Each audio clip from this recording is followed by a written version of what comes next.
This is part 3 on my series of dealing with willpower, how to work with and around it, and also what to do about it.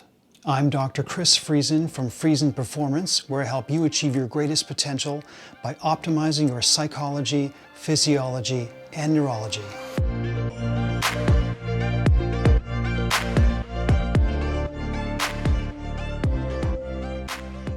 In my previous video, I went over how willpower is a limited resource. The best strategy to maintain our willpower is not to use it as much. This means limiting the amount of self-control we have to exert and the number of decisions we need to make. I work with a lot of elite athletes that travel to international competitions. I always recommend that they go to these competitions early, not only to acclimatize, but to set things up so they don't have to make any big decisions once they're there. We make sure almost every decision's already made before the competition. So we go over everything from what time they need to wake up, when they need to get to the venues, what they're going to eat, what they're going to wear, etc. The more decisions we're going to make, the more we get decision fatigue. Decision fatigue saps our willpower. This holds true for our everyday decisions as well. If we have big goals we want to work on, such as a project or writing a book or exercising, what we need to do is plan in advance. So for example, if you want to get up 30 minutes early tomorrow morning to exercise, get out today the clothes you're going to wear, the drink you're going to have, the supplements you're going to take. You want to reduce any barriers of decisions you're going to have to make because it's going to reduce your willpower. Or let's say your plan is to work for 3 hours on a big project tomorrow. What you do today is you clear your desk. You also want to think about what you're going to do when you get phone calls or get interrupted.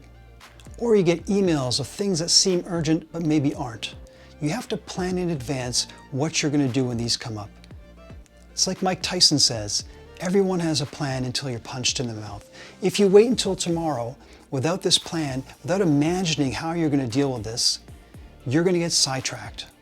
Some of the athletes I work with, such as wrestlers or mixed martial artists, they have to make weight for competition. This is one of the most difficult parts of these sports. It takes a huge amount of willpower to do this.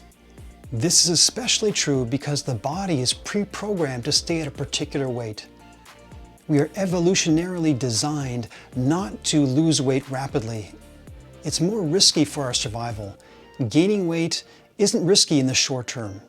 When we cut back on calories, the brain sets forth a number of processes designed to prevent us from losing weight. One of these is to make us obsess about food. It takes an unbelievable amount of willpower to stick to a diet. This is one of the reasons why diets don't tend to work in the long term. As the day goes on, denying your body the calories it craves uses up a lot of the willpower tank. This is especially true for those of us who are high on the personality dimension of negative emotions, or what I call susceptibility to negative emotions and stress. Think of how easy it is to resist the temptation to eat ice cream first thing in the morning when you're actually starving. But think of how hard it is to resist that same ice cream at 10 o'clock at night when you're not even hungry. One of the things that's happening here is that your willpower tank has been depleted. So the trick is to engineer your environment so this is less likely to happen. So using the mixed martial artist or wrestler example, we need to make it really hard for them to get their hands on the food. At the very least, bury it deep in your freezer. Better yet, put it in the freezer in your basement or your garage. Even better, of course, is to not have the offending food in the house. This will prevent having to use your willpower. Another strategy is to use if-then statements. Basically, it's if X, then Y. So in other words, we prepare. If something happens, what am I going to do? We're preparing in advance. So for the making weight example, if my friend comes over with Haagen-Dazs when I'm trying to make weight, I will do this. In some examples, it could be, I'm going to drink a decaf coffee and a protein bar. Or I'm going to say, no thank you, please leave the house with that food. This is not going to help me right now. Or to use the example of working on a project tomorrow, you think in advance. If someone calls me, I'm going to do this. So if someone calls me, I'm going to make sure my phone's on airplane mode. Or if someone calls me and they're really important, I'm going to tell them I only have 5 minutes to talk. You need to rehearse this in your mind beforehand. Researchers have found that this technique is very effective and powerful even when your willpower is depleted. Having the plan in mind ahead of time makes the use of willpower much easier.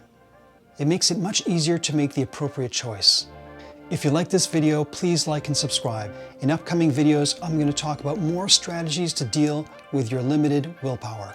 So until next time, keep moving forward.